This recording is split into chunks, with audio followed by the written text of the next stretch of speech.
What's up guys, Guillaume here and welcome back to Pro Cycling Manager 2022 for episode number 77. 78?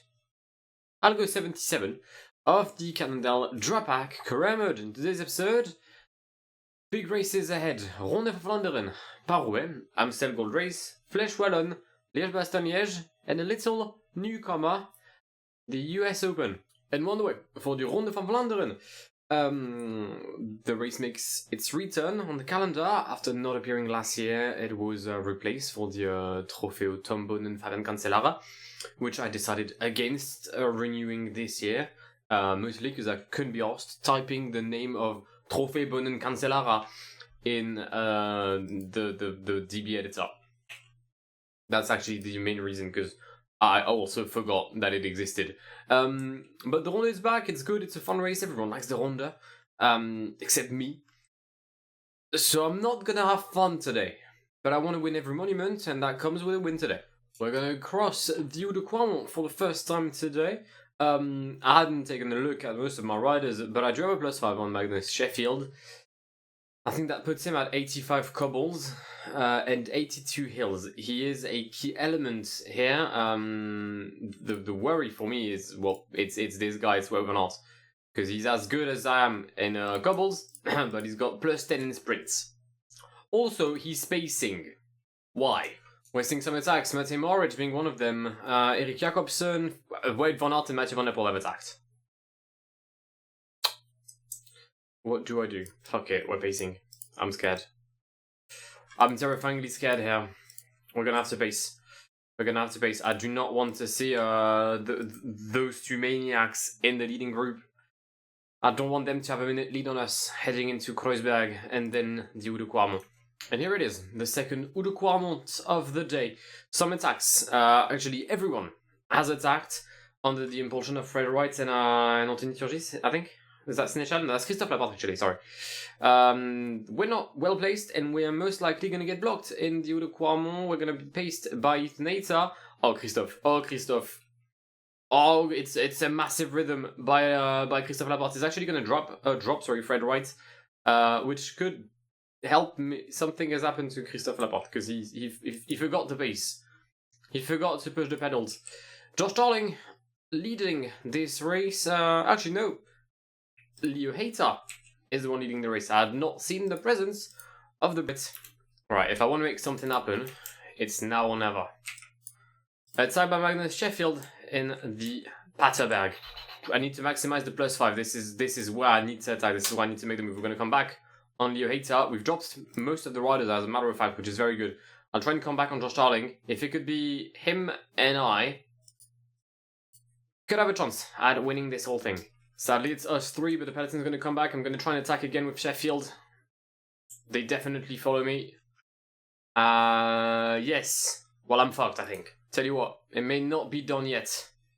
27 seconds. The group hasn't come back yet. I think Darling is dead. It's going to be between Tige Benoit and myself here. Tige Benoit has started his effort. I'm going to launch mine. Come on, Magnus, come back. Josh Darling.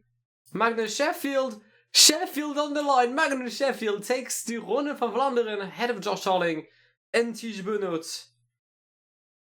I've played this well. How have I done this? Where's Wout van Aert? Oh, well, you've paced the entire day and you're not even top 10. Oh, that's peak for the European champion. It's a good day for this second monument of the episode, the third of the season.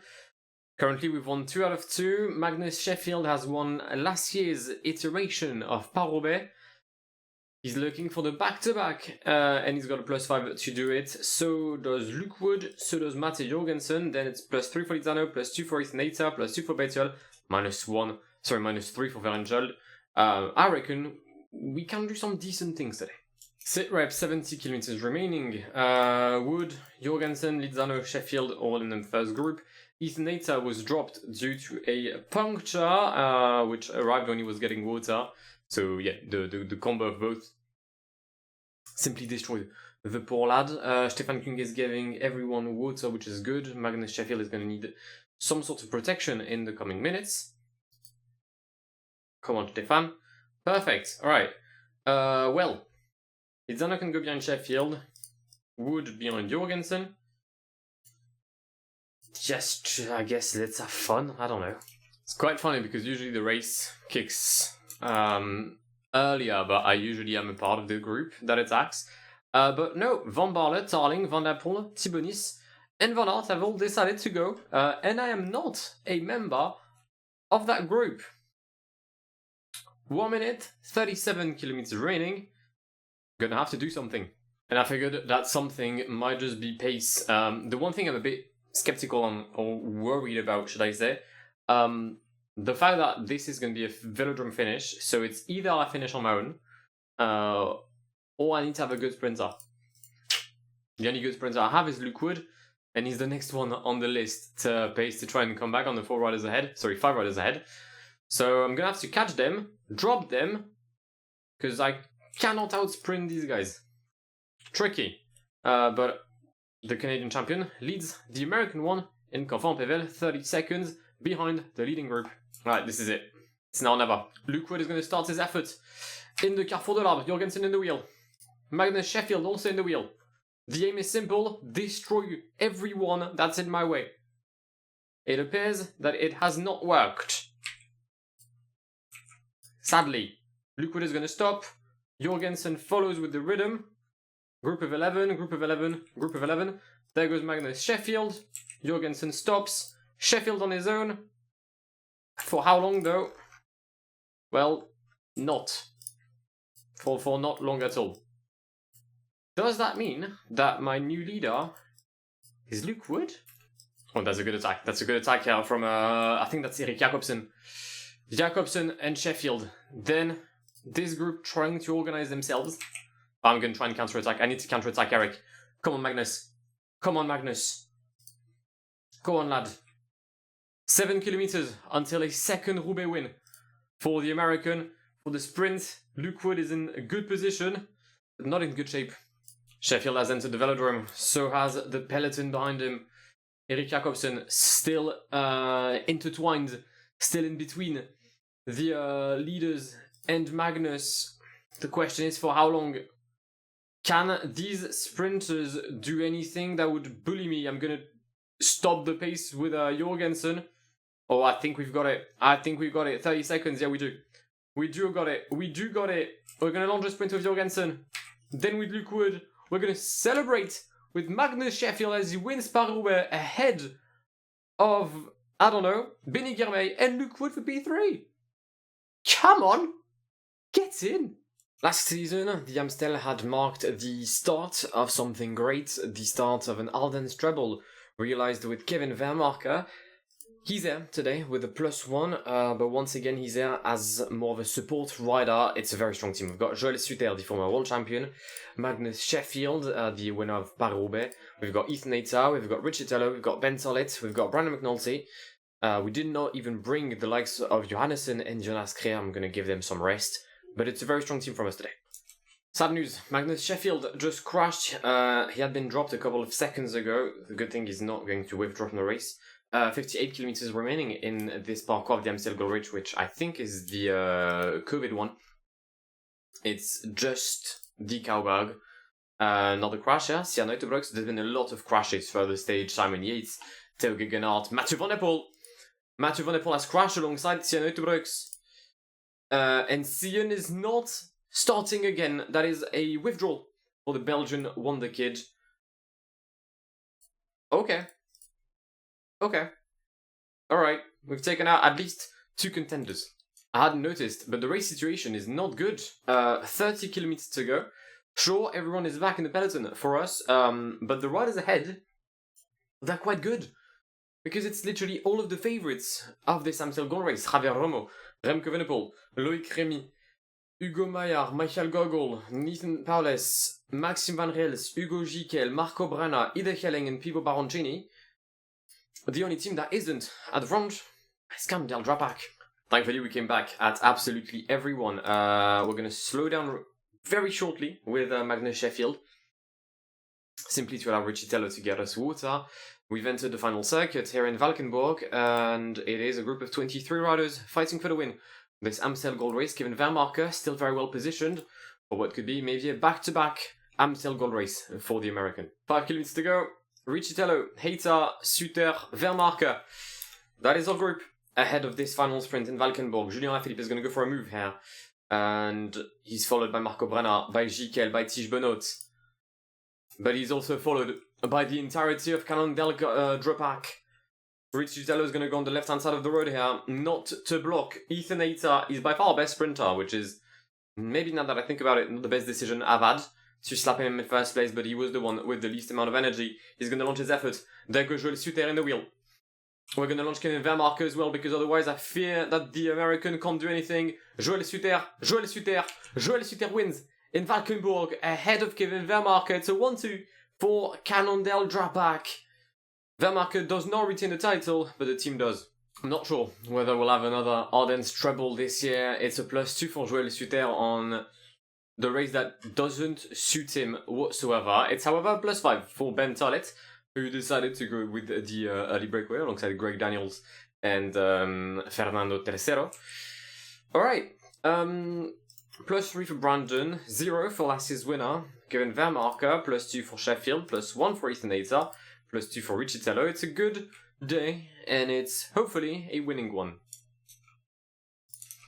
Crash in the peloton, Magnus Sheffield, Tige Benoit, Luke Hamilton, Chris Nylans, everyone is back on the bike. Yep, everyone back on the bike. It's a shame for Magnus. There's another crash here with Van Wilder, Ruben Thompson, Murray Van Zevenant.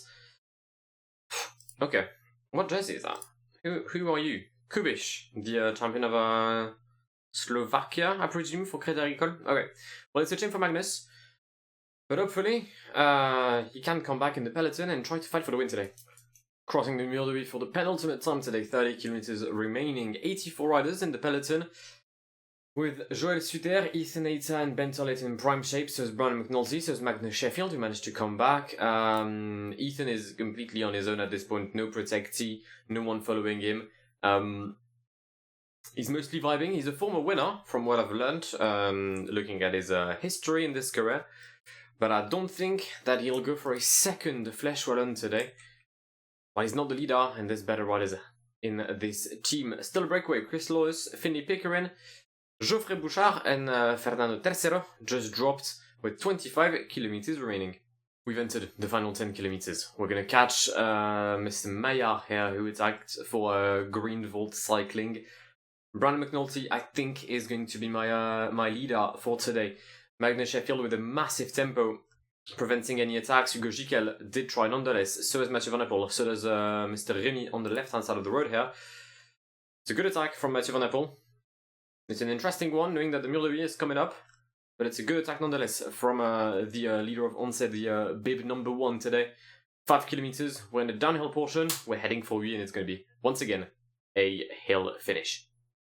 Michael Froné-Honoré trying to go on the attack. Mathieu Van Apel follows again. He's using so much energy, Mathieu Van Apel. I don't think it's very wise, but then again, the AI of Mathieu Van Apel is very rarely wise.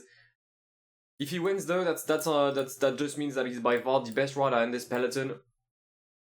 Ben Tollett is going to start to pace. Who's leading? That's Hugo Gikel, possibly, maybe the Schelling. We've got Kuhn trying to come back here. But the win is going to be for Ide Schelling, because I just got blocked. Sadly, positioning was good. Tactic was good, positioning wasn't. It's a win for Ide Schelling ahead of Hugo Gikel, Ben Tollett and Brandon McNulty. We definitely had the legs to win today, but just we didn't capitalize on it. The classic campaign is coming to an end, and it wasn't as successful as last year, as we've lost La Flèche Wallonne. But we're still on course to win every single monument, and that comes with a win. Today, it's the All Parcours of Liège-Bastogne-Liège. We're not finishing in Liège, we're finishing in Anse with the Côte d'Anse. Hopefully we won't do what Cannondale Garmin did the last time they were here. That was through Dan Martin, and I'm pretty sure it ended in a crash in the last corner. Sit rep, 30 kilometers remaining. We've got a group in the lead with Mathieu Van Apel. So we need to watch that, because otherwise they're gonna win. And I don't really want to lose a monument, right? I'm fine losing La Flèche Wallonne, not fine losing a monument, so we're going to have to come back on a group that's got a 50-second lead. The thing is, they joined an initial breakaway, so I'm suspecting that these guys won't pace. Although they're all good, Jojan Garcia, Tige Benoit, Buitrago, Tizana, and Mathieu Van Der Poel, but they've stopped spacing. More riders have bridged, they've stopped spacing as well, and we should be fine to come back. When the Côte de la Redoute, sorry, no, de la Rochefoucauld, I'm chatting shit. Right? Yeah, it is. Côte de la Rochefoucauld. Mathieu Van Der Poel on his own, 16 kilometers to go. Someone may need to tell him that this is not the old parkour, because so far it seems like the Dutch prodigy is just driving to his misery. Oh, that's cold. Côte de Saint-Nicolas coming up. Right-hander, and then the road goes back up.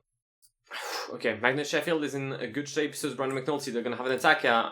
Maybe Vlasov. Yep, it is indeed Vlasov. Magnus Sheffield going a solid 1992 rhythm. Attacks by Vlasov, Piccolo, Schelling, David Gaudu. 3 riders from Peugeot Red Bull on the move. Definitely an odd tactic by the French team. 35 riders left in the first group. We're going to use the gel very shortly here with Magnus. Just recover some energy on the downhill portion. Let's toggle the gels on the 2 American riders of this team. Downhill we go.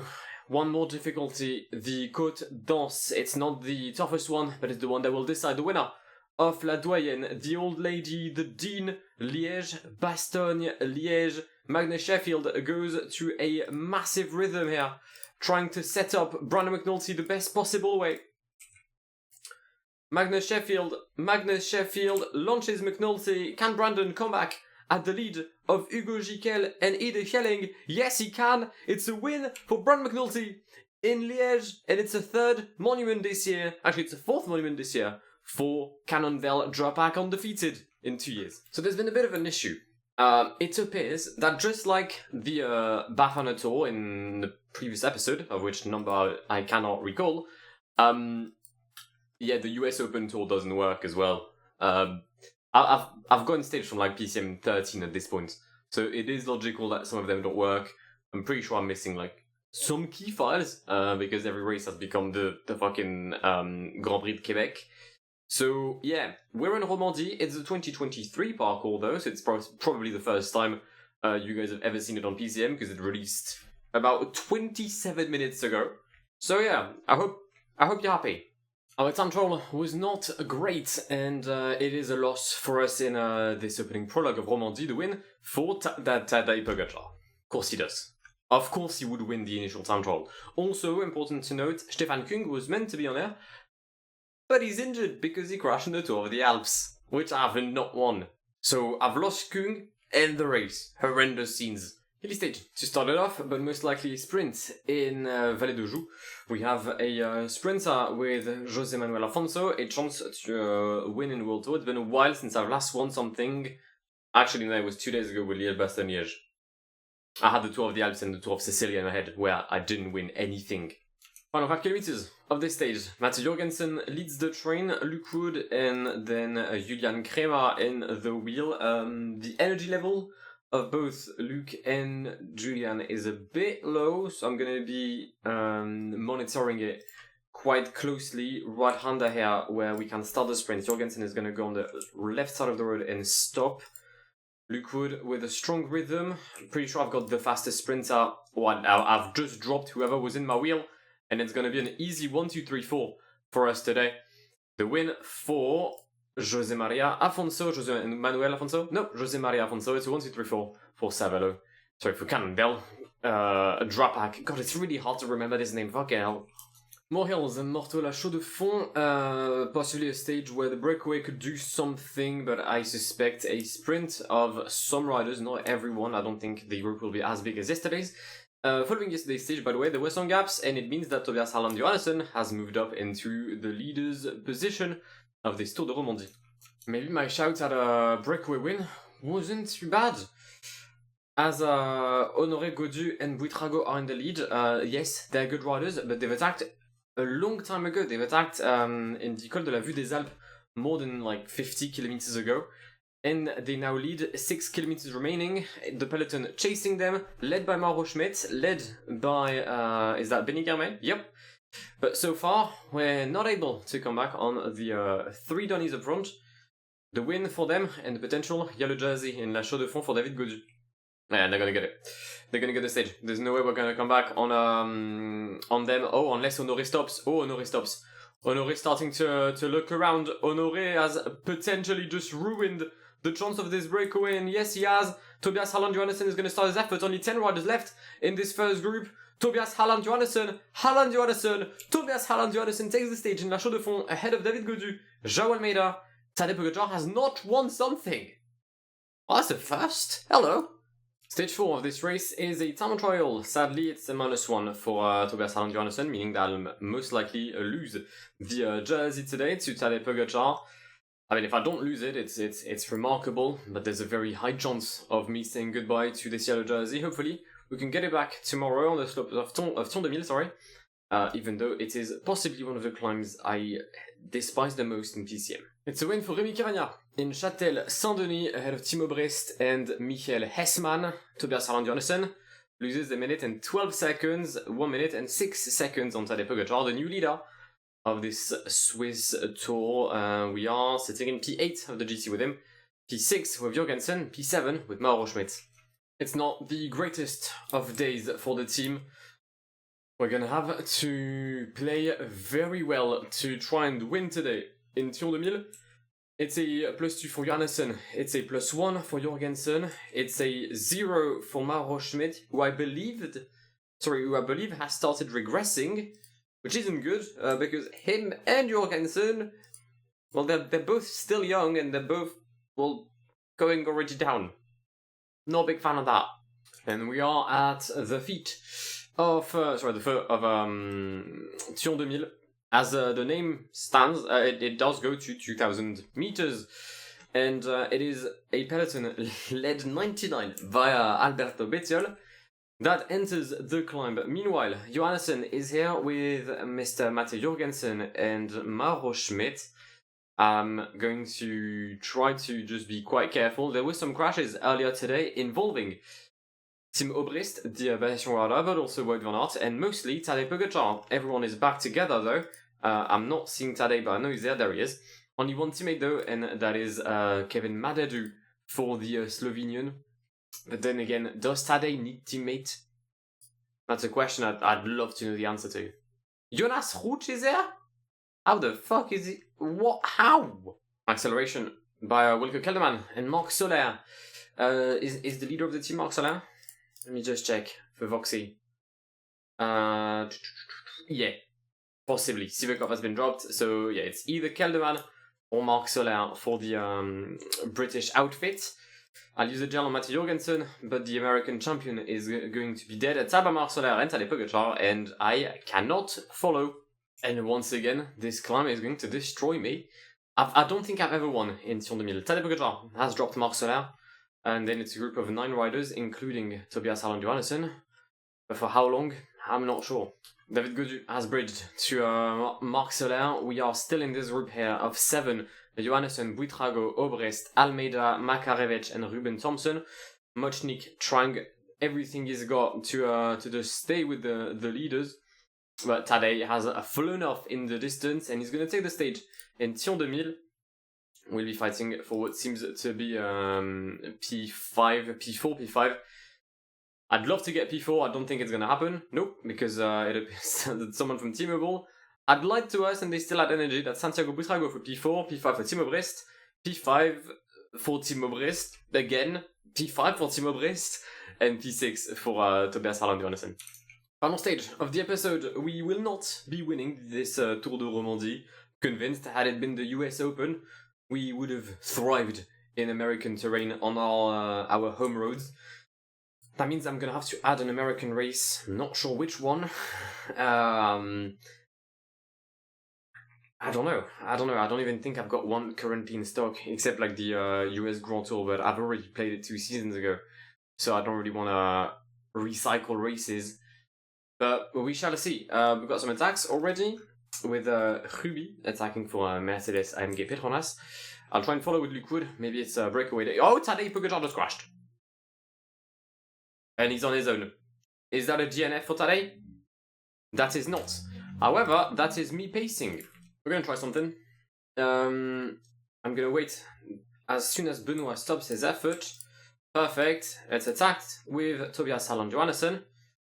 Try to bridge with Jorgensen and then bridge with the riders ahead of him, Schmidt and Luke Wood. Matter of fact, they can also wait for Jorgensen. Now I just need Tobias to bridge the group ahead without too much fuss. I mean, my tactic has worked, but not as much as I would have liked to see it work. 17 seconds and the peloton is coming back through Wout van Aert. I'm really trying. I'm giving everything we've got, but Wout van Aert is just too quick, man. He just actually Van Aert just started to crack here. Matej Goveca is the one trying to follow. It's gonna be difficult. I don't think even if I were to finish like ahead of the main peloton, sadly the gap wouldn't be enough. I needed 3 minutes 30. It was a bit of a Hail Mary. And it's not gonna pay out. We've attacked again with Tobias Halland Johannesson. The peloton hasn't followed. That's good to know. We're now in the leading group with Tobias Halland. 1 minute on the breakaway. Sorry, 1 minute on the peloton. But the gap, yeah, even if I were to win by 1 minute, I'd come back home to P4. I'd like to get P4, to be fair. I'll take that. I mean, we won't have the energy to win this stage, that's for sure. But we're gonna take at least 1 minute on the peloton, meaning that we'll finish P4 of this Tour de Romandie. I'm gonna let all of these guys sprint because I don't have the energy to fight for the win. It's a win today for Julius Johansson ahead of Aleix Martin. Yep, Aleix Martin. Then Benjamin Thorgarsen, Halland Johannesson for a great effort Scandinavia. Rubien P5, the peloton, 1 minute and 40 seconds behind. That means that we are finishing P4 in this Tour de Romandie. It's an alright finish. I've tried everything in this stage. It's sort of paid off. Turns out we've jumped to P3. Who dropped? Was it Marc Soler that dropped, by any chance? I mean, Marc Soler finished 19 minutes behind. I'm gonna guess it was him. Where did he finish? If we take a look at like around the 19-minute marker, he lost 19 minutes and 31 seconds. We slightly came back in the ranks in this episode, not as much wins, or not as many wins as I would have liked. We started with a win at the Ronde van Vlaanderen. Then I won at Zulia without a single stage, but I won it. Actually, no, I did win a single stage, sorry. I won the Circuit de la Sarthe with Craig Scott, then I won Paris-Roubaix, then I won Giro di Sicilia, then I won Amstel, Liège, 2 stages in Romandie, the GC and 2 stages at the Vuelta a Asturias Julio Alvarez Mendo. So yeah, an alright episode I would say. For the next episode, we shall have the Giro d'Italia. The reason I'm not showing the parkour is because I'm hoping that by the time this gets uploaded, I have found a variant or any kind of Grand Tour that I actually would like to play. That's it. Because I'm quite far ahead compared to what you lot. So I think episode 73 was uploaded this morning. So yeah, I've got some sort of room, some sort of breathe. And hopefully I can have a Grand Tour by then. That nevertheless will wrap up today's episode. I do hope you enjoyed it. If you have, then please leave a like down below. If you're new to the channel and want to see more of this content going forward, then feel free to subscribe to the channel and I'll catch you in the very, very near future. My name is Guillaume. Have an amazing day. See ya.